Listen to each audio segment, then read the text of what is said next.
Welcome, everybody. Thank you so much for coming. We're here and we're happy to have a conversation with you all. I'm getting a chance to talk to one of my all-time favorite people, Maggie Steber. And we were reminiscing when we were talking the other day about how we met. And it's crazy how we don't have as clear memories as I thought we did. But Maggie, tell what you remember about how we met. Well, we had met through, I think, my then boyfriend, who I think had met you on some assignments. And so we invited you to come to our loft in the Flower District of New York City and to have afternoon tea. And so you came. And so we had this custom of not only having tea in pretty little teacups, but we'd always add a little rum to it to make it more interesting. And it was always much more interesting that way. So that's how we met. So there you were. And our loft it really wasn't a living loft. It was supposed to be just for business, but it wasn't a very fancy one or anything. It was a dump really, but we did our best to make it nice. I think I was a photographer at the Philadelphia Inquirer newspaper at the time and came up and saw you guys. And for me, it was like getting to meet Maggie was just like super special. I knew Renee, but I hadn't met Maggie before. So it all felt beautiful and exotic. And it was the beginning of a relationship I think that was in the 80s, maybe 1980s. So we've known each other for a really long time and have been in and out of each other's lives in a lot of different ways. Today, or for the next hour, we're going to talk about the photographer photo editor relationship. I think what's interesting for me about talking about this with Maggie is that we've both been, well, she's still a working photographer, but I was a photographer and I've been a photo editor and then a director of photography, and Maggie's been a photographer and a photo editor and a director of photography in Miami, right? Uh-huh. You know what I like about that? It's a real testament to the idea that you can do many different things with photography. You don't have to just do one thing. And I remember when people used to say, oh, well, if you're going to be a photo editor, you'll never be a photographer. But people always say all kinds of things, and you just have to ignore that and do what you want. But it really speaks to photography that it's so multifaceted, and you can do anything with it. There's a lot of paths that people can take and still stay within the photographic community, which I feel like I've taken a few of those different paths myself. So I think that's something that's really special. And a lot of, there's so many people who want to be photographers, but often maybe that's not going to really work for them. And the idea of possibly being a photo editor should be, I think, is something to consider as an alternative, because I made that switch and I've never regretted it. It's a wonderful job. What do you think? How would you define a photo editor, Maggie? What does a photo editor do? Okay.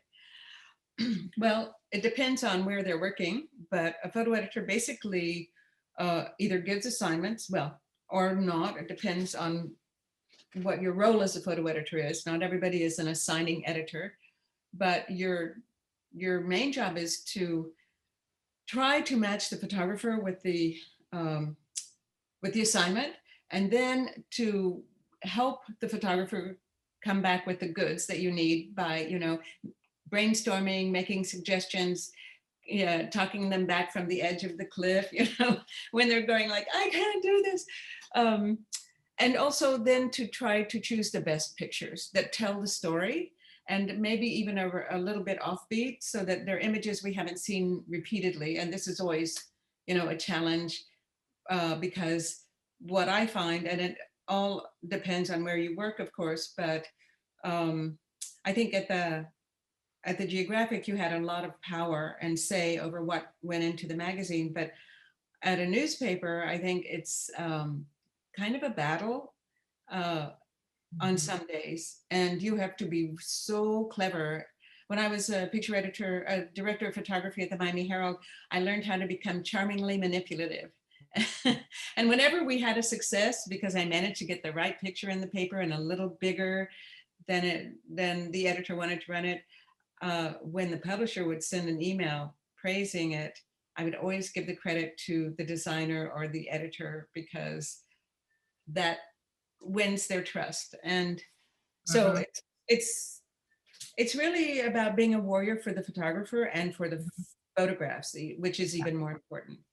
But So like a it's like smart warrior. yeah. Yeah. So Not it's a warrior, advocate, yes. psychologist. Yes. Uh, you got to manage the budgets, Uh-huh. research, Hmm. everything. I think I can speak the most specifically about National Geographic, but the photo editors there are so key to the success of those stories. Yes. They're starting in with doing lots of research, looking for the best things to help the photographer find the best photos. They also are managing the budgets. They're looking at all the images that come in. They're making the edits and then conferring with the photographer about the edits, then working with the designer and conferring with the designer about the sequences and everything. So curator is totally on that list. It's Right. a big job there. I think at other publications, it's not quite as big. Often the photographers send in an edit, not like everything they shoot, right? So you have to Right. learn how to be your own editor. Right. And that's hard, isn't it? I mean, I think every photographer would agree that it's really hard to edit our own pictures because we have emotional ties to them. So one picture may not be as good as the other, but but it was such a wonderful moment. And but this is important because the person, is dying, or I mean, something like that. But yeah, I Mhm. would say the geographic is the most challenging photo editor position that I think exists. Yeah. And I think if people knew how much research the photo editor does there, Mhm. I mean, the photographers also do some research, but not like the photo editors, right? They really shape the story. Yeah. And I mean, it's like being a diplomat too, right? Because Yeah. sometimes you have to call A lot of the, hats, a lot of yeah, roles. a lot Yeah. of things. Yeah, I think that my experience working at newspapers, the photo editors were more involved in assigning. They were doing a lot of the assigning, and then they would sometimes they were the ones who would pick a photo, but a lot of times we, as the photographers, we would do a first edit and then show them. So I think Mhm. it's really important for photographers to learn how to edit their own work, because that type of relationship we have at the Geographic with photo editors or some other, there's a lot of really good photo editors at the Washington Post and at the New York Times, and smaller places have less photo editors. To get that real feedback, it's getting that feedback to the photographer, I think, which is so important. Do you remember your first time working with a photo editor? Um, yes, actually, I had a lovely experience. So I was a picture editor at Associated Press in New York. It was my second job out of school. I mean, this makes me sound ancient, but I was the first woman photo editor that they hired in New York. Oh, Uh, they were under a lot of pressure to hire one, and they kept saying, we can't find somebody. Anyway, I had worked at a small paper in Texas, so somehow I qualified. Anyway, so at some point, I just been following this war in Africa, and I decided I was going to quit my job, leave my boyfriend, go cover this war in Africa. I had been following it. I was fascinated. I even went on my vacation to go see what it was like. And so I was really lucky because I had made friends, sort of collegial friends with a photo editor, the foreign picture editor at the New York Times, because there was a direct phone between the AP photo desk and the New York Times because they were a big client. And um, uh, I hope I remember the man's name, but I think it was Renato Perez. Anyway, so when I was in Africa, it was in Zimbabwe, and I was covering this war. Uh, Before I left, he told me, why don't you try to send us some pictures? Now, this was before internet and everything. So every week I would go out and take pictures, and then I would develop the film and cut strips and send him a little package every week by mail. That really does make me sound old. Anyway, but they would send these wonderful writers, some of their best writers, to cover this war. And so they would use my pictures, 2 or 3 a week. And I was paid $75 a picture. I was so delighted. So were you working with a photo editor on that story, or you no, were your own editor? I was my own editor, but that's why I would send the strips of Uh-huh. negatives to Renato, and then he would select pictures. Yeah. Did you, But when was do you remember a time when you were working closely with a photo editor, like prior to the Geographic? that would probably be when I came back from Africa and I started freelancing. So I was doing a lot of business portraiture, and I would work, or I would get these little stories.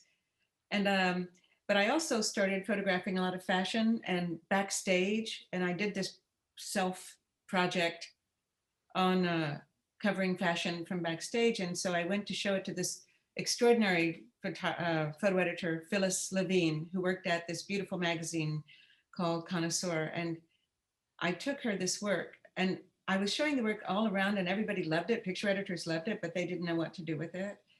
And she saw it and just went wild for it. And because of her, working very closely with her, I got some really great assignments, fashion shoots, and also I got to go to Japan for the magazine to do a story on Japanese style. But it was her working for me, and she would, because she loved fashion anyway, and so she would say, well, why don't you try this and this and this. So she was probably the person I worked the most closely with at first. Yeah. And she has a great eye and a great imagination. So I was lucky there. And then, of course, yeah, that was the first time. Yeah. I think the first time, mostly at newspapers, I was always just, we were editing our own work and then, giving a selection to the desk editor, whoever it was, to publish. And we had to do, as you say, try to convince them to make it bigger, or put it on the front page, or use more pictures. But I think for me, working at the Geographic was my first really working with photo editors as a, photographer. And I was so used to working more independently, and not really sharing like that, like you do at the Geographic, and having them look at everything and that conversation.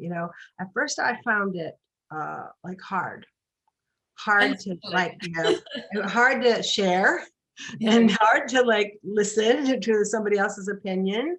And so I don't think I was the easiest person to work with, but at first, because I just hadn't had that relationship before, and it took a while for me to learn to trust the photo editor.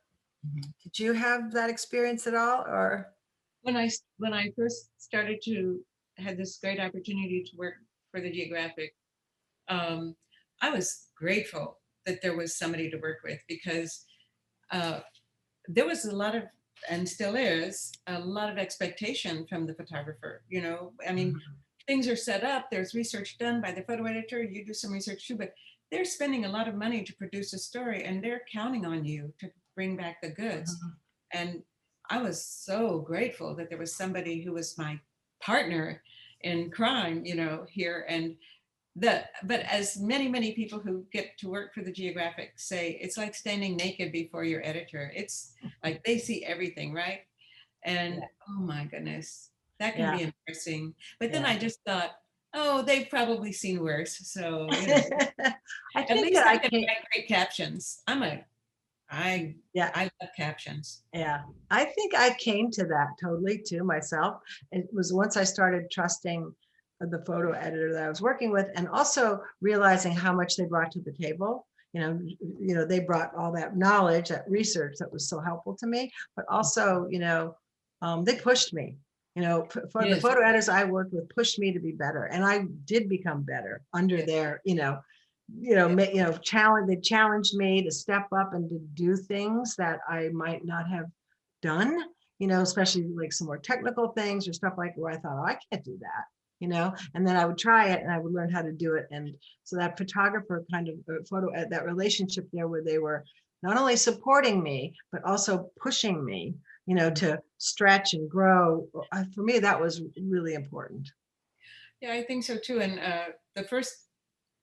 not the first picture editor I worked with, but the biggest story I had, well, one of the biggest stories was on Miami, but I didn't live here then. but it was John Ashavi, and he really taught me how to tell a story for National Geographic. It's not like telling a story for, you know, anybody else. So yeah, he was a great teacher. But I just feel like the photo editors have your back too. They want you to do your best, and Oh, yeah. they'll do everything to help you do that, accomplish that. They're really your best friend during that period. Is that the best thing about working with a photo editor for you? I think so. I think outside of working with Phyllis Levine on that little period where I did a lot of fashion, I think working at the Geographic with photo editors has been a godsend, really. It's so nice because, you know, photography can be so lonely. I mean, you have to go out and do it. You get on a plane, you travel to a place you've never been before, you're all alone. And so you have to go out and, you know, be out, sort of outgoing, or be able to connect with people. And so it's kind of nice because you don't feel like you're alone. You know, you have a partner. And they have the best hopes for you, so they'll really do what they can. And I think a lot of photo editors are like that too. Actually, they want, I mean, we have this unspoken deal, I guess, between photographers and photo editors, and that is that we not only want to do our best, but we want them to look good, because then they have more power. And photo editors need more power because they're the ones who are educated, who know about photography. And I just think the Geographic is very unique, but at newspapers, I think sometimes it takes some a lot of wisdom for a photo editor to convince a word person. What about for your Haiti? Did you have a photo editor on your Haiti book? I had Rebecca Bucell, she worked for Aperture, which published my Haiti book. Bless their hearts. And she was an amazing photo editor to work with. Amazing. I'm so glad you asked that, because we worked together for a year, and we went through many different machinations, but we worked with prints, you know, little prints, and we would do this shuffling and talk about what the pictures are for and what they're about and why is it important. And she was a remarkable photo editor, remarkable. And a great friend. Yeah.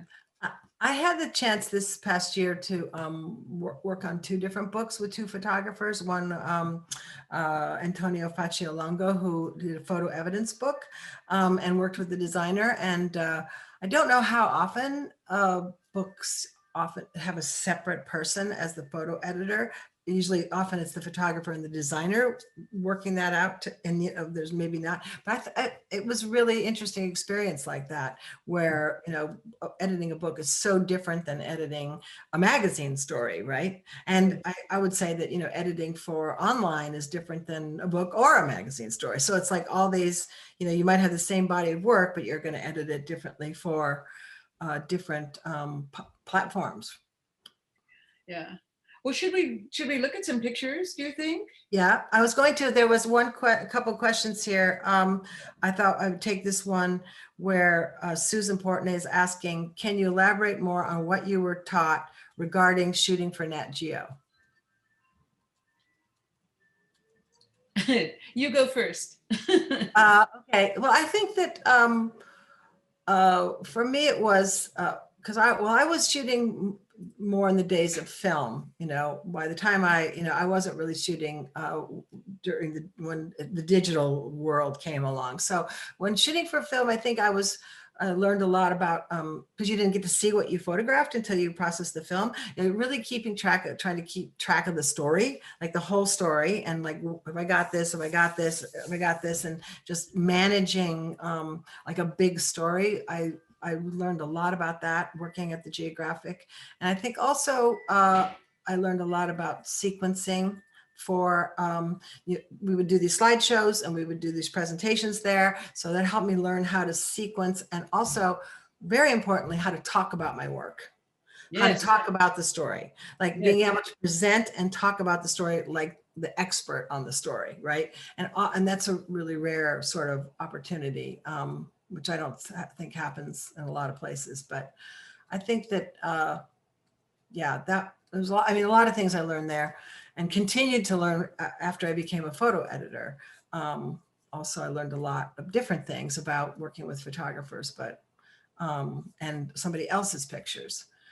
But I think that I would say one of the most important things about what, for me, what the photo editor brings to the table is like a second pair of eyes. There's all the support, there's all the research and stuff, but it's hard to work, like Maggie was saying, photographers, you work so alone.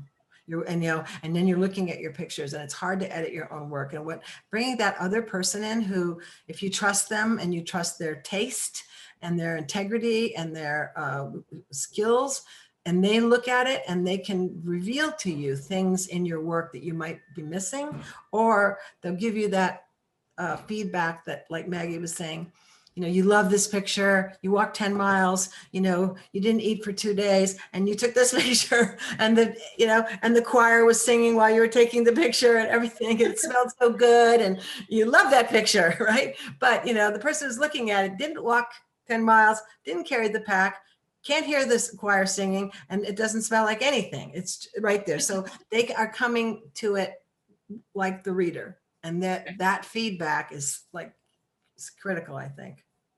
Well, I So think if you don't have it, find it, right? I think find somebody in your life who can help be that second pair of eyes. and it Doesn't can even have to be, yeah. it can even Go be ahead. another photographer who you trust or that Absolutely. you admire. Totally. If Totally. they'll do it. But I think just quickly, what you said about learning to talk about your photography, when you're presenting the work, being able to talk over the work is the photo editor. Some photo editors just go, and other people take more time and ask questions, but you have to be ready and able to talk about the work and not be nervous. So practice in front of the mirror. And also, I also learned at the Geographic to take different kinds of pictures with different focal lengths because, photography, I learned there is like a dance, and sometimes you're dancing cheek to cheek, really up close, and other times you need to be dancing all the way at the back, other side of the room, so that you give a variety of pictures and a sense of place. And those were the things, not to be so, always making the same kind of picture. That's really good That advice. it has you have to deliver many different kinds of pictures, and that was a really great lesson too. Yeah. I want to take one more question that I see here, and then we'll start looking at some pictures. It's from Daniel S.K. Esqueda. It says, he asks, do you think a photo editor should be a photographer or come from a photography background? Should a photo editor be? Should a photographer do you think a photo editor should be a photographer or come from a photography background? I think it would be very helpful, either one. I know it helped me. I know for me, being a photographer has, I think, helped me, be a good editor, because I understand what it's like out there and what the photographer is up against. But also, for me, I think I always like to see how the photographer moves, and I can understand, like, oh, they stopped moving, and they just stood there and they didn't go look over here. They didn't do that. You know what I mean? I think that's helpful. But I also know a lot of really amazing photo editors who were never photographers. Yeah. Yeah, there are. And, but I think if you're a photo editor, you do need to look at a lot of pictures and study photography, and you don't have to go to school to do that. If you look at paintings and you're interested in all kinds of visual aspects, and you look at a lot of photographers, and I think if you study the history of photography so that you have this whole thing that rolls you up to the present, you have a sense of what's gone before, so that you don't want to repeat the same, like people cover war, and how are you going to make pictures that look different so that people will feel like they haven't seen them before and will learn something and care about it. And I think when a picture editor is familiar with, war coverage, for example, and has looked at it in various ways by various people, then you're going to find the picture that really is strong, but is different, so that you Mhm. know, the point of the picture in some situations is to teach, to inform, to move, to change, and so if you're going to accomplish all of those things, I think when you have a familiarity with photography, you could Mhm. have been a curator, a photographic curator as well, or Mhm. in a gallery, but you bring something new to the table, something different that is a familiarity with photographs, Mhm. and uh, and not just on Instagram today. By the way, there is a history, and I mean, Mhm. even last year.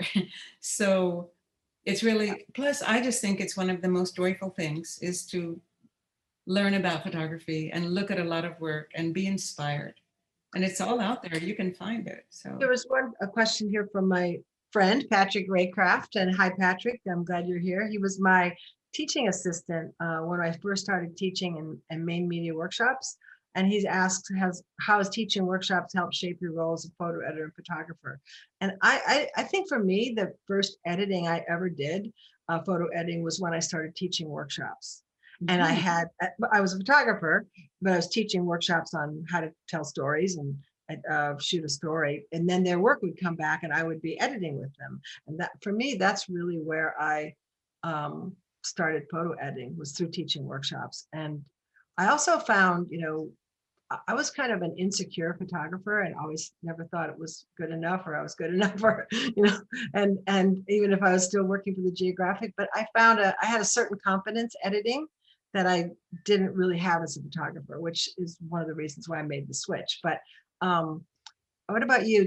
Is that how you started photo editing, was through workshops, or did you have a Well, different no, experience? I mean, I worked on a small paper in Texas, so that's where you laid out the pages yourself and everything. So I had that experience where I had to shoot and edit. Then at Associated Press, I was a photo editor, but you have many different desks that you sit on, and so you do different things. But yeah, I remember, and we had to edit film, Yeah. but it was negative film. And so you had to choose pictures. And there you were on deadline for the hockey finals, and you had to find the picture that won the game and get it into the darkroom, and they would slap the print wet on the thing that made it go and to everybody. Anyway, Share my screen. Should I start? Should I start that? I'm yeah. sorry. Do you want to finish? Just that I learn a lot from teaching workshops by getting to see the work of other people, and I can see what's missing and I can talk to them about that. And I love doing that. I love looking at the work of other people. Me Actually, too. I do I too. I sometimes think I wish I was still a picture editor. I'm at heart probably that more than anything. Well, you can do both easily. No problem. I'm Well, gonna we share my screen. It'll take me just yes, a minute to do this. okay. We're going to look at two projects that where I would say Maggie and I um, had the most collaborations. Mhm. Can you see, Maggie? Can you see the keynote? Yes, there's just a little. Uh, can you go off the picture and start again? Because there's a little odd thing across it. Just click off of it and then click on it again. Okay. It Oops. might. Oops. Oops. Oh, Sorry. It's that's what going. it's Here we called. are. Now you see a title slide? No, that's what we need to see. Oh, yes. I mean, yes, I see it. Okay. Okay. And I Um, can make it big. all Okay. right. That Okay, work? that's better. That's better. Okay. So we're going to start by talking about this project. There you Um, go. this is from the National Geographic. There was a writer who put in a proposal about doing a story about Haiti, and about Haiti, sort of like grassroots groups and organizations, were how and the challenges being solved by the people in Haiti. So when we thought about, who's going to photograph this story, there's a lot of photographers I knew that had done amazing work in Haiti, Maggie being one of those. But I thought, like, for this story, I was thinking, like, wouldn't it be interesting to do it something with the Haitian photographers themselves. And Maggie had worked with this organization called Photo Combi. You want to tell them about Photo Combi? Sure, I'd love to. In 2010, there was a terrible earthquake in Haiti, terrible, terrible, terrible. And so some friends, Haitian friends, and one other American lady decided that we wanted to do something to help rebuild Haiti. And what would be the best thing we could do was to give Haitians to create a platform where Haitians could show the world what Haiti was about, because it's always, again, through the white gaze, because people go there and even well-meaning, but it's always an outsider who's showing it. And so we organized Photo Combi, and it's mainly run by Haitians, Tatiana Mora Lieto and Marie Arago, who's Hawaiian American, and they've run it, and Noel Teilhard. So, and then there are some people, also some other people. So I showed you the work of Photo Combi because we would teach workshops to young people, and we would reteach the same people over and over and over again. And we weren't so worried about whether they would be photographers or not, but we wanted to create this platform where they could teach the world that this is the real picture of Haiti. This is what it's really like. It's not like you come in, parachute in when there's violence and sadness. So, there's so much more, and it's true. This is a country that is magical. It is beautiful. It has probably had the most stunning beginning that spoke so much to possibilities. Anyway, so Sarah, you convinced the editors, let's use Photo Combi to tell the story of Haiti. And you gave us 3 grants, or a grant to teach 3 workshops in different locations in Haiti. So I contacted you about this, and we figured out that we would do these 3 workshops, and through the workshops, the photographers would take the pictures through the story. And you and Pam Chen, who was a photo editor at the time at the Geographic and has now went on to Instagram, and now she's at Apple. And so this was the work, and we published a really beautiful story. So in each case, you have the photographer's name and their age. So this was like where you were definitely working more as a coach and a photo editor than being the photographer for the story. Yes, our team was. So there was myself and Pam Chen, but also the other people who worked for Photo Combi and who had worked with these people long before even me and Pam. But so they were not just starting out for the first time, these young people who were photographing. And they knew this was so great because they knew the places, they could speak the language, of course, and they had the trust of the Haitian people, because Haitians are not always, they've just been photographed so much, and photographers go in and say, oh, this is going to change everything. And it never, of course, it doesn't change anything. But there was so much beautiful work. Oh yeah, we had so many wonderful pictures. So while you were working in Haiti with the photographers, were you editing some of the work as they go? You were looking at their pictures as they were taking them?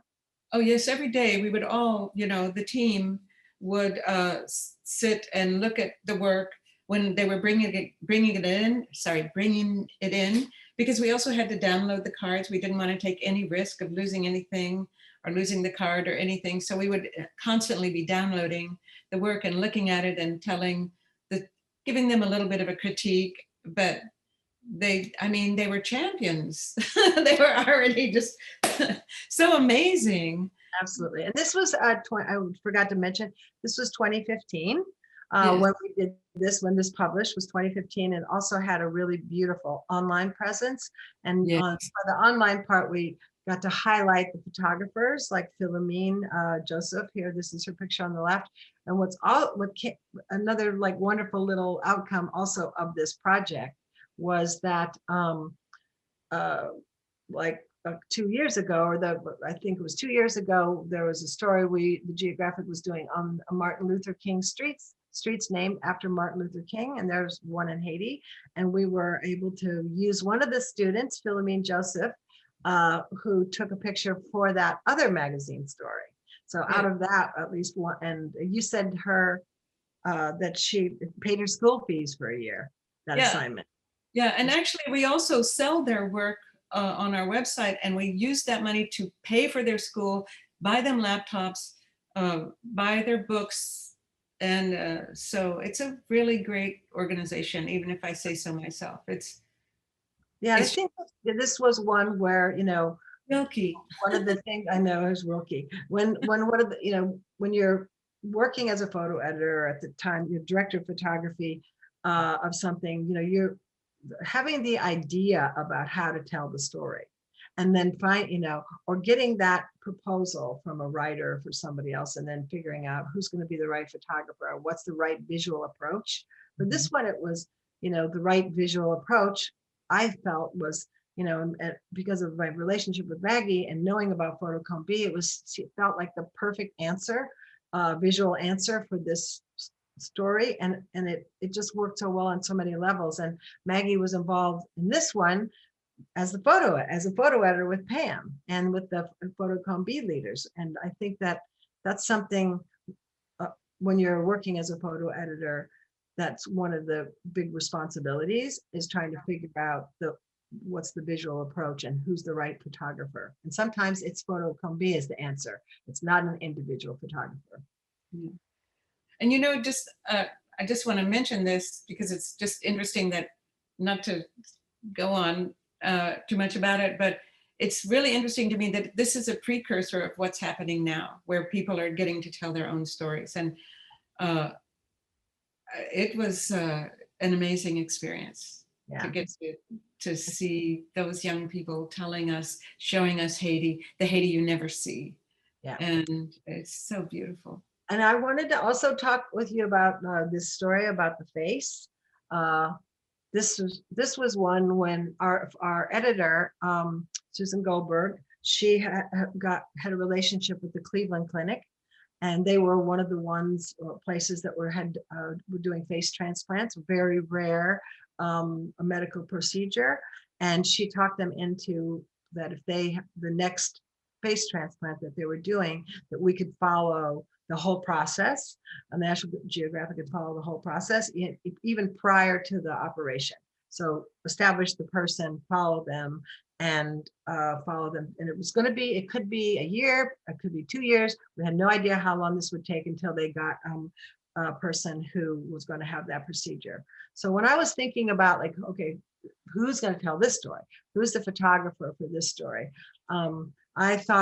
I remembered Maggie's work that she had done about her mother, and these beautiful images that in kind of limited context, you're working in a limited space, and they were so beautiful for me and so tenderly photographed that I just felt like Maggie was like the perfect photographer for this story. I knew that she could bring the tenderness, the respect, and the visual sense to make a really beautiful story about it. So, Maggie, you got the call. And then what happened? Oh, well, I went to... do you want to talk a little bit about your work about your mom? Just quickly, my mother was a scientist, but when she retired and as she grew older, she was very reclusive too. But she started to lose her memory, and I'm an only child with an only parent. So it kind of fell to me. So I was trying to keep her in her home as much as possible, but eventually, of course, it was impossible. So I brought her over here, and I looked at a lot of places. I found a really great place for her because I traveled so much. And I photographed her for the last 9 years of her life. And I got to see the person who she really was, and not so much my mother. And that was a great gift. But there was also this getting to be with her all the time, or constantly, or quite often. And because there's so much downtime, I would just start photographing a lot. And it was a privilege, really. It was a beautiful, beautiful privilege to spend so much time with her and photographing. And I think also this is where photography can save you. Mm-hmm. And I just decided, okay, in my mind, I started to look at the camera was my shield, that I was going to be the warrior for my mother, because one has to be. And the camera was my shield. And giving myself that sense was also got me through it. It saved me, you know, photography did. It made me brave, and I was able to do something for my mother that was very special. So then when you got the face assignment, Katie's new face, this is Katie. This was right at the beginning when you first met her, wasn't it? Yeah, so it was the day after I met her. She was still in the hospital and she got out. And her family, it was beautiful. It was spring. Spring had just sprung. And so it was a beautiful day, and her family, her mother and father, took her to this beautiful park. It's the Oval Circle or Oval Park in the middle of Cleveland.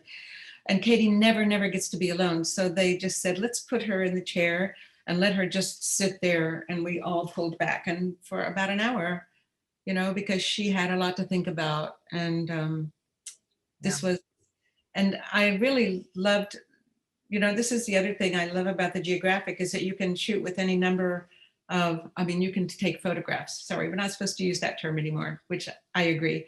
You can use a 2 1/4 film or camera, and you can use a 35mm, and you can even use your iPhone if it, you know, really helps you get the picture or make a better picture. This is one of the 2 1/4 images. Yes, and I shot film.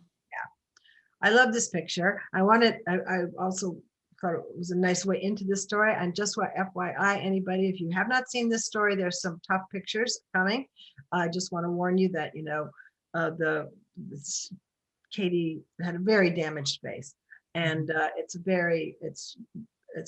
sometimes it's still disturbing for people to see it. But I love this picture. This is one we did not publish, and it's kind of like, I wanted to use it as an example of like the ones that got away. Like, I don't think there's ever been a story as a photo editor or as a photographer that some photo that I just loved and knew was perfect for the story did not get published. And it's hard, but there's one later that Maggie has in this that will show that she loved and did not get in the story, right? So how do you deal with that, either as a photo editor or as a photographer? Are you asking me? Yeah. Well, I think as long as you're civil about it, you can always articulate and fight for the picture, but in a smart and professional way, because I've seen other behavior before from people. But you have to realize that, you know, you've taken thousands of pictures and there's only so much room for them, and that everybody who's involved with the story has the best hope for it. And so, you know, it's just, you're collaborating, and it's not about you as a photographer, it's about the story. It's about the person, you know. And this is by Leen. Okay, these 2 pictures are by Leen Johnson, because you know, so I would go quite often to visit Katie and her family, and she was in and out of the hospital and everything. But at some point you have to do other work. You can't just be waiting, because you could wait forever and nothing happens.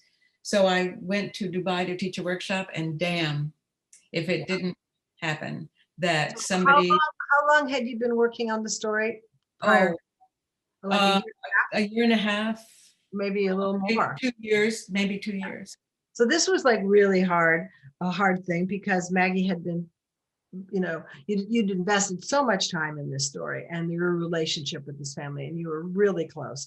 And I got a call, like, you know, 10 o'clock at night from the photo editor on the story, Kurt Muchler, who said they found a face that worked for Katie, and they're going to operate like tomorrow. And Maggie is in Dubai. And it was just like, holy crap. It was like the worst moment, because we wanted Maggie, of course, to do this all the way through, but you couldn't. When they find a face for somebody, or you know, organ transplants or stuff like that, they cannot wait. And there's no way she would have taken you a day or 2 to get back, right? So we had to make the choice of finding another photographer, and we took my next most favorite photographer, Leen Johnson, who also is one of the most respectful tender, decent human beings I know. And she was right there in Pittsburgh, so she could get to Cleveland. Like she could leave right away and get there and be ready. So all the pictures of the actual operation are from Leen. All these ones are from Leen. And I just wanted, well, this is such an amazing picture. This Yeah. is Lynn's picture.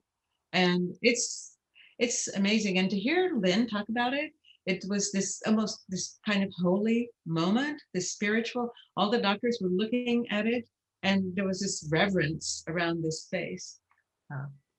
It's And so, yeah, here's one of yours from when they were out there on that spring afternoon. I just love the pictures that you took.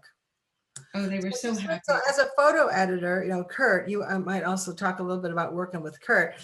He's working with two photographers now. It was going to only be with Maggie, and then two photographers. And so he was have to balance the edits and the storytelling between the two photographers, which I'm sure was a challenge. So talk a little bit about working with Kurt on this story. Well, Kurt is a real no nonsense guy. That's his kind of public persona, but really he's just as mushy inside. Yeah. But you have to get to know him. But he's a great picture editor, and he really cares about the story, and he does his research. I mean, he's somebody who really cares about the story, cares about the photographer. He's an amazing person, and what he put together as the final show, where you have to show everybody, like 40 people in the room. I don't know how he put this work, thousands and thousands of photographs, and that it was amazing. He really kept it well organized. He was always suggesting things if I was missing things. He was always staying on top of it. And this is when he's also working on like 10 other stories, right? It's not, or maybe 5 others. This was one of the photos that did not get published that you really wanted us to publish. Well, the thing is, yeah, so this was Katie was constantly in pain. She suffered every minute of the night and day, every minute, like terribly. And so one night I was hanging out with her and her family, and Katie was in severe pain because of this apparatus that had to literally be screwed every day so that it was bringing bones and everything closer together to prepare her for the eventual face that everyone hoped would come. And she was crying and she was moaning, and her father was reading out of the Bible to comfort her, and her mother was sticking, so Katie couldn't swallow pills. I mean, she could eat, but pills are, you can choke on them. And so she was stuffing them through this hole in Katie's side. And actually, Katie ended up going to the hospital, but there was so much, this is one of those pictures where you might look at it and not realize that she's suffering, although this looks so ghastly with this apparatus. But it's one of those pictures where it's very emotional, because I was there and I was, it was horrible, but I'm not sure looking at it now that it quite carries that. But my one lament was that there wasn't one picture that really spoke to this suffering. There wasn't really, but, and because it was hard to capture. I mean, it was hard to capture. I love this picture though. So every time I would go to see the family, I would always do a portrait of Katie with flowers, just to make something beautiful for them and for her, in case she never got a face and that was going to be it. I wanted to make something beautiful because she's a beautiful person, sweet and everything. So I was setting up the lights, and then she and her father started dancing together just to pass the time, and they were singing to each other. And I just put down the lights and started photographing, because what a sweet little moment. And you're so grateful for these moments when they occur. And this is Sandra Bennington, the grandmother of Audria, this young woman on the right, who overdosed on drugs. And so the grandmother, who was her had legal authority over her, decided to give Katie the face after the hospital came and talked to her about it. And here's the really challenging thing. It has to be the same race, the same gender, same blood, no disease of any kind, no damage to the face, and to find that perfect, fit is not easy. It doesn't come along. And to get families to donate the face, they'll donate everything, but the face is a little bit too much about the person. Personal. I'm Yeah, just going to move along through this because I want to okay. give us time for questions. Right. Take more of your questions. So we'll just kind of go through this. And this is in this picture, this is my picture, and it's again when Katie had a little moment alone, but you can see that it's literally stitched like this face. Yeah. It's and she's had multiple surgeries since then to refine it a little bit. But this was her physical therapy people, and they would come and walk her around, and they would dress her up to walk her around, and they would sing, and Yeah. And you're still in touch with them and working on this, aren't you? Yes, yes. And this is when Sandra, the grandmother who gave Katie a new face, sees her granddaughter's face on Katie for the first time. It was another really beautiful, emotional moment. And I shot video as well, but yeah. And so this was the last time this was the end of the story. So I was visiting them for the last time that I would be on assignment. And I have to say her parents were warriors for her. They learned everything, all of the medicines, all of the possibilities. They told the doctors constantly, this is what we want, this is what we want. Katie has to have good teeth, she has to have a nice mouth, and you're lucky to get what you get, but she did get all those things. And so this was when Leen and I presented the story. And thanks to you again, we got to invite the family. Yes. And the Geographic flew the family in. It was a surprise. We brought them out, and the audience gave them a standing ovation for quite some minutes. And paid their way, put them in a nice hotel, paid them, their meals and everything. And we owed it to them because they gave us everything, I'm going to stop sharing so I can see questions. Yeah, it was an extraordinary experience all around for all of us. I'm grateful for that experience, and I'm grateful that it was Leen who could step in because of the things you say about her, but also she's like a sister to me. She's a really good friend, and so we team tagged, and that was fine. That was good. I'll never quite get over missing the surgery. I know. It's when talk about the ones that got away, right? I mean, I'll never get over it, but pick yourself up and dust yourself off, right? Well, here's a question from Amelia Brandau. How do photographers get discovered by photo editors? I would also add to that is like, how does a photographer find a photo editor or someone to work with? Mm-hmm. What advice can you give, Maggie, about that? If you can go to photo reviews, portfolio reviews, and there are some that, like the New York Times portfolio review, you can apply for that and it's free, but you have to get there. Or a lot of photo festivals offer this, and there are some review situations like Santa Fe Review and some other things like that are photo forum in the one in Houston. What is that? Photo Fest. Yes, where it's just about showing your work. So, and photo editors go there, curators go there, commercial people who hire photographers to shoot commercial jobs. It's not cheap because you have to go there, and you have to pay an entry fee, but that's one way. But you can also sometimes get to go see a photo editor and show them your work. And I think one of the best ways to get their attention is to either work on a long-term project or to do, like create a portraiture style, because everybody needs portraits, and that's really a way to get work. And also, I think a lot of photo editors, and especially younger generation photo editors, look at Instagram. So you should really curate your Instagram page. I don't just say, here's what I had for breakfast and look at my new shoes, unless you're making some kind of really fancy picture with them. But yeah, I agree. I think that it's hard now. It's harder now than it used to be. I mean, on one way, it's the ease of self-publishing your work on, say, your website or on Instagram.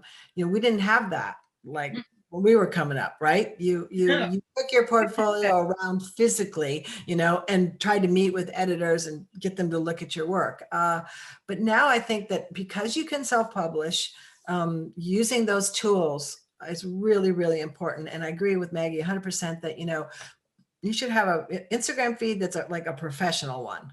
And then you have your other one for the pictures of your cat and your baby and your, apple pie, right?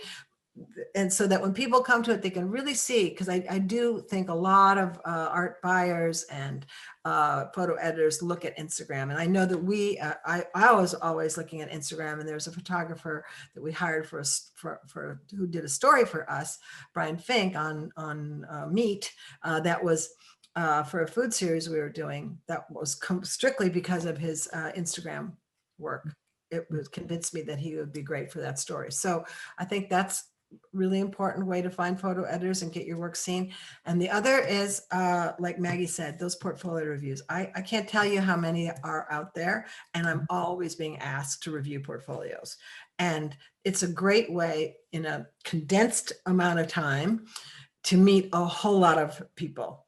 And it's also people who are curators and gallerists and ad agencies and documentary photo editors. I mean, they're all coming to these things because they're all looking for work.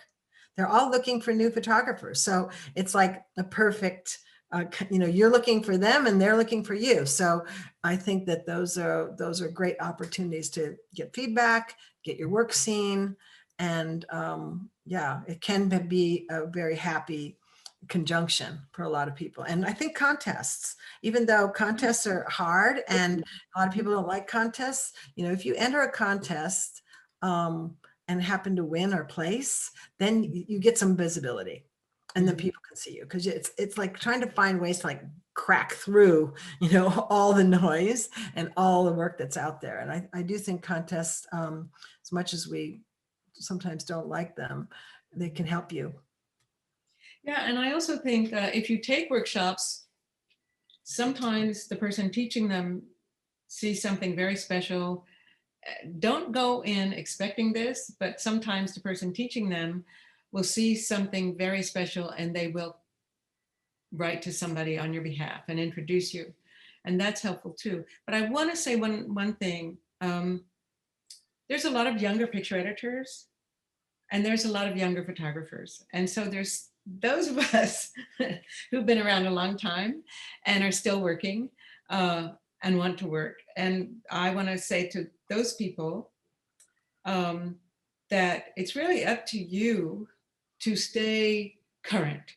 And I think one of the ways you do that, and this is how I do it, is I look at the work of a lot of young people and sites where there were younger photographers working.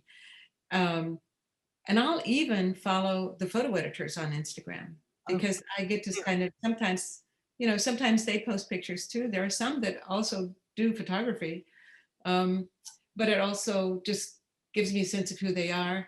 Yeah. And, but I would say, if you want to keep working, you have to think about what photography, how it has changed, because it has changed in many ways that are much more contemporary.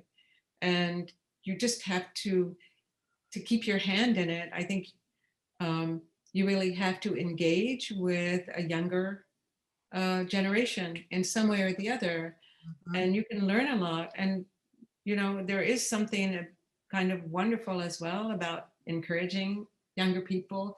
I look at a lot of sites, and I love dealing with younger people because it makes me feel connected to this new generation, and I find it very exhilarating, really. So, but that's the picture editor in me, Yeah. I love it. I mean, really, I love it. Yeah. And there were times when I even had a fantasy about being an agent, but I'm so glad I didn't go that route because you can't. No, it's just too hard nowadays. It's too hard. I think Hannah Hill is asking, what would you suggest for someone hoping to break through as a photo editor? Such a great question. Good one, isn't it? What do you think? I would, first of all, sometimes if you ask Google a question, what are the names of the photo editors at Washington Post? What are the names of the photo editors at the New York Times? What are the names of the photo editors at Time Magazine? If you ask the question, you might be surprised what comes up. And then you at least have the names. And I think it merits being audacious in this way. I pick up the phone. People just think if you're going to send an email that somebody's going to answer you. These are very busy people. They get 500 emails a day. So I always encourage people, be polite, be professional, pick up the phone, call the general number of the paper, ask for the photo department. When you get somebody, tell them that you'd like to talk to somebody about the possibility of working as a photo editor, or is there an internship for photo editors, and who would I talk to or write to about that? And get a name and an email address, and then send them an email. And then if they don't answer, send them another one after about a week, and then pick the phone up again and very politely, because nobody owes you a damn thing. And that's the truth, because there's so many people. But you have to learn how to. And when I had to talk to people that I was nervous about doing, I would hold the phone away from my ear and I would just talk into it. And I don't know why, but I could do that when I had a harder time doing this. Interesting. But, good tip. Yeah, well, it's just like suddenly it's not right up here, so you can't hear them rustling paper or whatever. I think also that now the idea of a career as a photo editor, or the role of the photo editor, it's more visible, I think, than it ever has been. And there seems to be, it seems to have evolved into like a really significant job you can have. And some places have a lot of photo editors, and some just, the designer and the photo editor is the same person. It really, really depends. But I think that, there's some schools like University of Missouri and Columbia's journalism school, RISD in Rochester. What was the other one, Maggie? Syracuse. They actually have courses and they teach photo editing, and when we started at the Geographic a few years ago, we always had a photography internship, and we started a photo editing internship. And I used to go to like Mike Davis at Syracuse and William at RISD and say, who have you got? Send us some names, of people that you would suggest like for this internship, and let's look at their portfolio. So it's becoming more of a thing. It's still a little mushy, the path, it's in a way, it's like you can get your work out there as a photographer, like we're saying, on Instagram or your website, creating that maybe website or something that shows work that you've edited, I think is worthwhile. And I think that's still all a bit of a work in progress for me too, is like thinking like, oh, how does, I've taught a lot of photographers about editing their own work, but I haven't really, and I'm working on thinking of the workshop for the photo editors, right? Like, what's that workshop? It could be really fun to do one for people who want to be photo editors. I think that's a great idea. I'd love to like have, 5 photographers and 5 photo editors, and then do a workshop about editing, right? And that could be fun. But it's a really good question, because I think that it's a little mushy, like how you put yourself out there as a photo editor, get work. But I would say start by editing some photographers' work. Like if if you want to be in the community, then and you think you'd like to try photo editing, find some photographers, because photographers always need help editing. Always, every one of them, right? And if you know some photographers and say, hey, let me help you edit this thing you did, especially if a photographer is working on a personal project and you can help them, then it's like you'll get a chance to edit, they'll get a chance to be edited, and you can help them, maybe get it out on their websites or something like that. But you can start by just editing photographers and start getting those skills and helping them get their work out. There's so many great questions here. Go ahead, pick one. Well, Paul Murata asks, what advice do you have for a photographer trying to break free of 10 years of grueling national wire service and client work, hoping to move toward documentary work, is how and when do you recommend, or how often do you go to an editor as you're developing a large new project? At the outset, shoot first. Absolutely shoot first. You're going to see, you have to take the wares, you know, like, let me tell you, I was working in Haiti for probably 4 years before I went to show my work. And it's the work that got me finally into the Geographic. I went 5 times to the Geographic to show that work as it developed. But when I did go the first time, I had like a lot of work. And I mean, you don't show them everything. I showed 30 pictures to the directors of photography. And, but I think you have to start, because you have an idea, unless you're somebody who's really proven and that the photo editor trusts and knows you can do it. You have to prove yourself, and don't be afraid to do that, because you'll learn a lot about yourself. And you know, if you work hard on it, you know, a long-term story is not 2 weeks.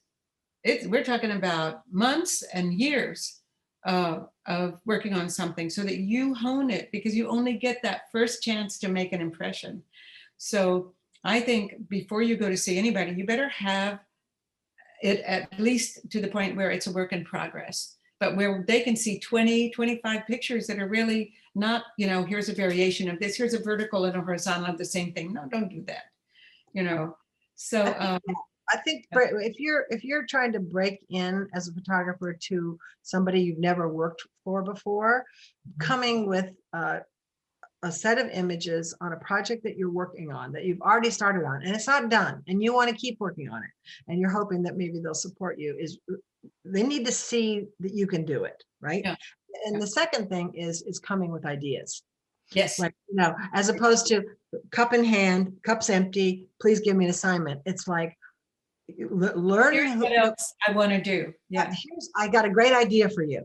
You know, I think this would be perfect for your publication, you know, and then pitch the idea. You've got here's the project that you worked on already and you want to go, but you have some other ideas in case they're not interested in that, you know. But like, it's kind of, you know, we're all visual people, so we respond to the visual. So if I can see that the photographer can already do this, I'm much more likely to think of them as the right person for that assignment or that story than if you want to do something and there's no evidence whatsoever in your work that you can do it, you know.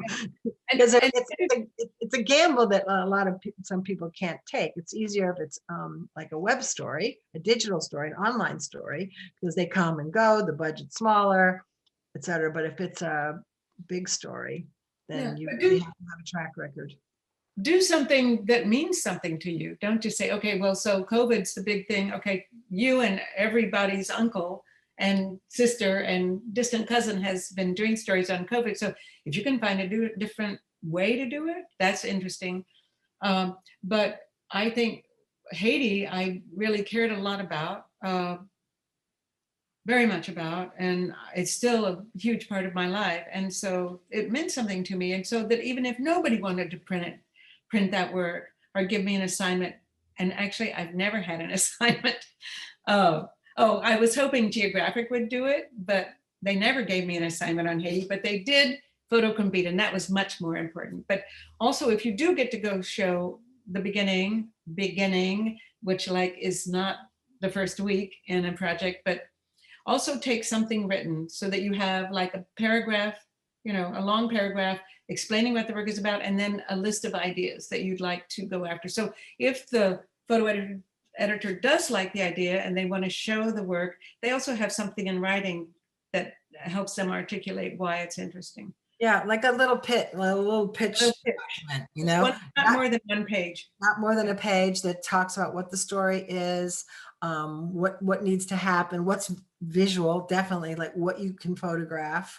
And I wouldn't do it unless I know I can really do it in terms of I can get access. You know, don't pitch something that is just something you want to do, but you really haven't done the research. You need to convince the people you're pitching to that you're the right person. You're really the right person for the job. Like, you know, Maggie did this beautiful work on her mother, you know, that like so convinced me that she was the right photographer for the face story, you know. So it was like, those, it's like, I think that's important. Somebody was asking about, I can't find it now, but it was about finding a photo editor, and I think, or finding somebody to work with. And I think it's, because we're all like working alone, especially now, it's like creating a community for yourself, creating a community of other photographers that you can share your work with and talk about photography and edit another photographer's work, or find somebody,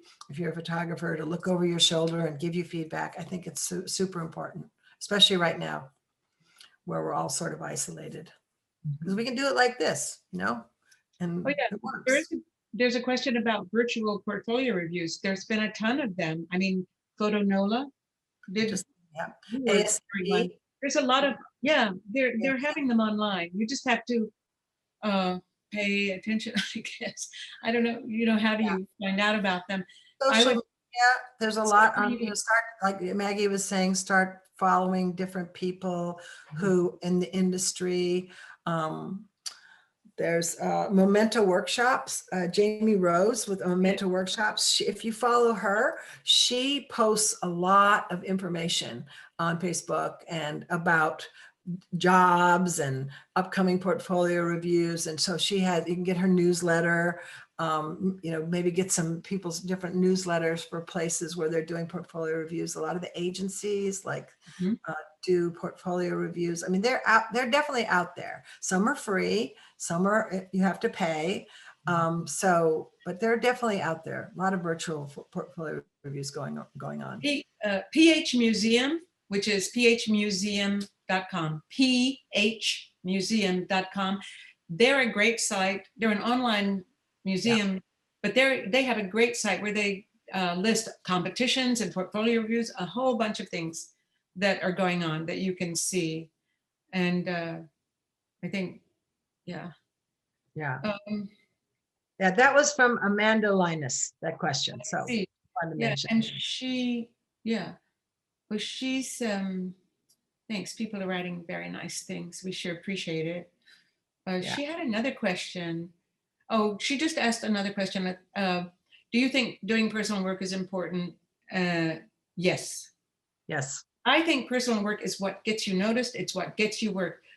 Even photographing my mother, I never meant to share that work, but I learned so much by staying the course. And that because I saw people dump their parents and run and never come back. And I thought that if you stay the course, you get a lot of gifts, And so I decided I would share this work, and I get still to this day emails from people saying how much it meant to them, that gave them the courage when they saw what would come of it, So I do think personal work is what gets you work. And she says, and how personal work could evolve or turn into opportunities. Well, I mean, it does. And I think that's what a lot of people look at. A lot of photo editors, because you entered the work in competitions or at a portfolio review, you have work to show, and they get to see who you are by what you're doing. And that's personal work is the key to the kingdom, I think. Really. I think it is really important to have your own work going on, like exactly what Maggie is saying. And right now, if you can find stories that are sort of in your own backyard, in your community, or within your bubble, you can keep working and create. A lot of photographers are doing kind of amazing work within their own bubbles and in their own backyard, because it's impossible to travel right now. And I think, Maggie, you started the Secret Garden. Yes, as an incredible personal project. Like, how many years ago was that? Was like 3 years ago or more? 3 years ago, I think. 3 years ago, yeah. So it started out just as a personal thing to do your own thing. And look what's come up. I mean, it keeps going and going and getting bigger and bigger. And we know there's a book coming someday. And it's like an amazing project. I love this project because I don't care if anybody likes it or not. Everybody likes it. Now you're editing. Are you editing that on your own? Mostly on your own? Yes, but I'm, oh yes, because their pictures, it's my story, literally. But it's not obvious. but sometimes those pictures just are presented to me. That is to say, I'm somewhere and I see something and I take the picture, and sometimes I plan them. But I just needed, after telling everybody else's stories for decades, I just wanted to do something different and reinvent myself to myself.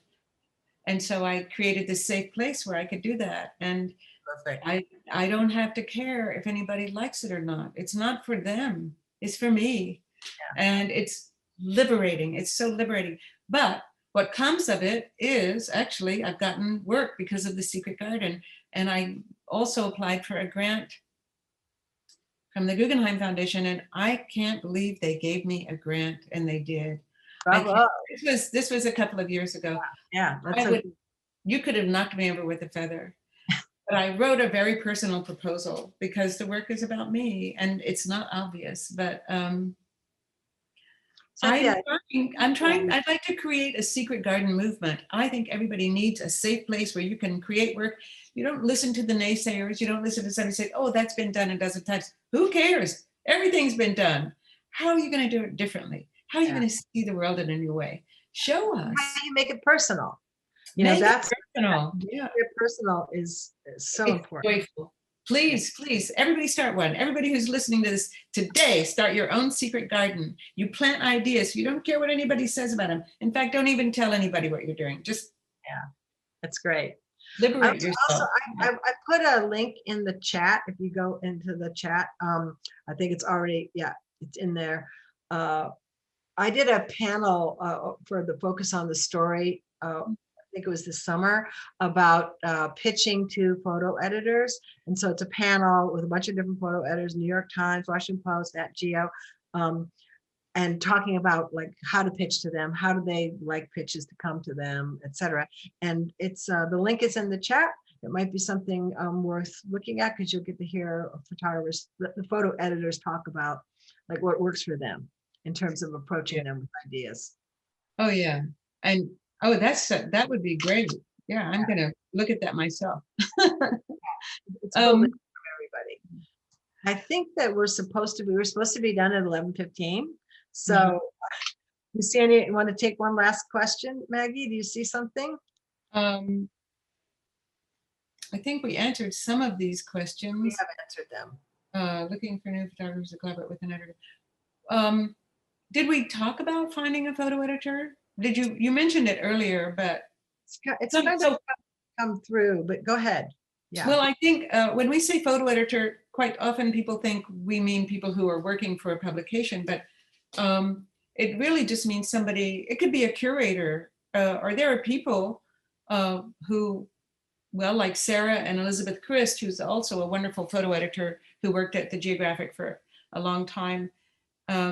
They have organized, I don't want to say a company, but you can hire them to be your photo editors. You can take some studying with them, and they'll help you edit your work, and there are other people who do this. So there's that.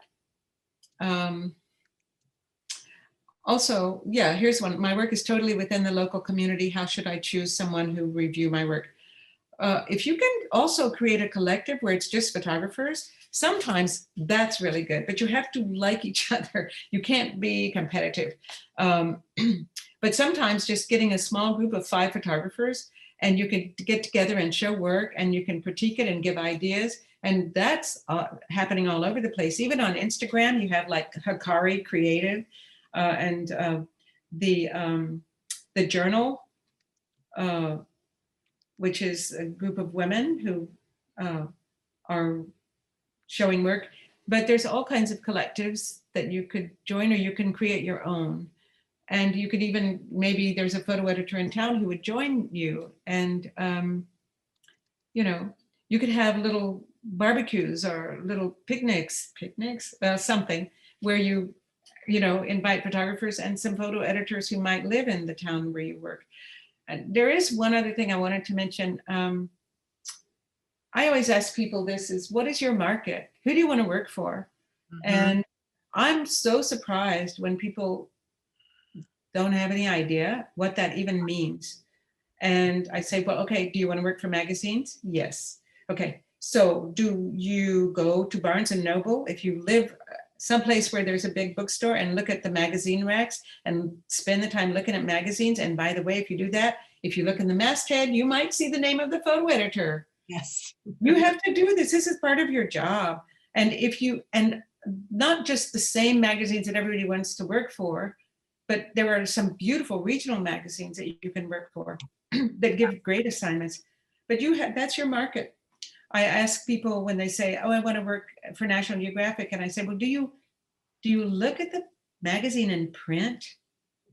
Because if it's just online, you're seeing a slideshow. But if you look at it in print, you see which pictures they use, how big do they use them, what are the importance of them. If you're not looking at National Geographic in print, I think you're crazy. And it's also really strange when somebody will pitch, come to Nat Geo, and they would pitch a story that we had just published 2 months ago or 3 months ago. Oh, we just did that.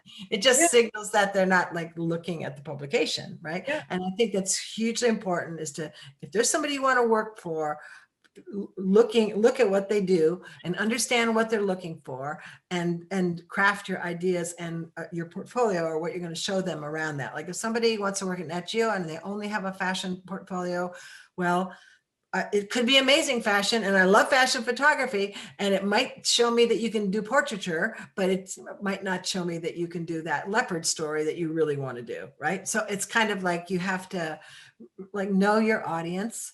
And like you're saying, Maggie, like who do you want your audience to be? You know, what's your dream place to work? And then start figuring out how to get there. Become a student of the places you want to work for.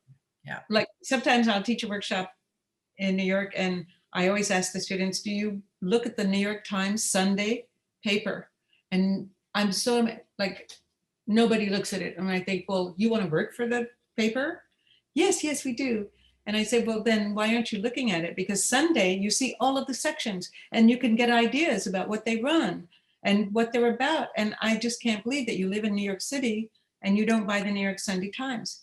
Become a student of the places you want to work for. So you wouldn't want to go and see people, like Sarah says, and say, oh, I have this story on leopards. Oh, well, we just ran that story. You know, how embarrassing is that? You got to look at the publication, and have ideas. Having ideas.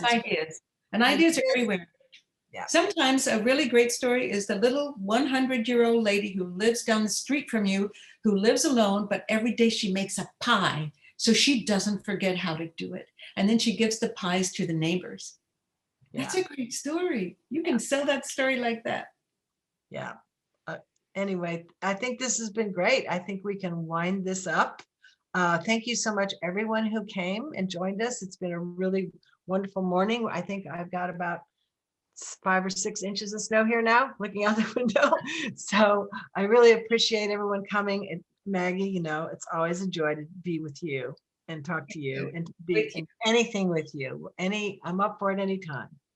Thank you. I feel the same way about you. So thanks very much. And thank you, all of you who made the time to come and listen to us yammer on about things. But there's so much more we could talk about. But just, it's not easy, but don't get discouraged, and make yourself a secret garden that's a safe place for you, where you can go and cry or make some wonderful pictures. And you never know how those are going to grow into something that can move you forward. So absolutely, we appreciate it, and keep going, and stay in community with us, with one another, and with the whole photo community. We really need, we can and should and will and need to support one another.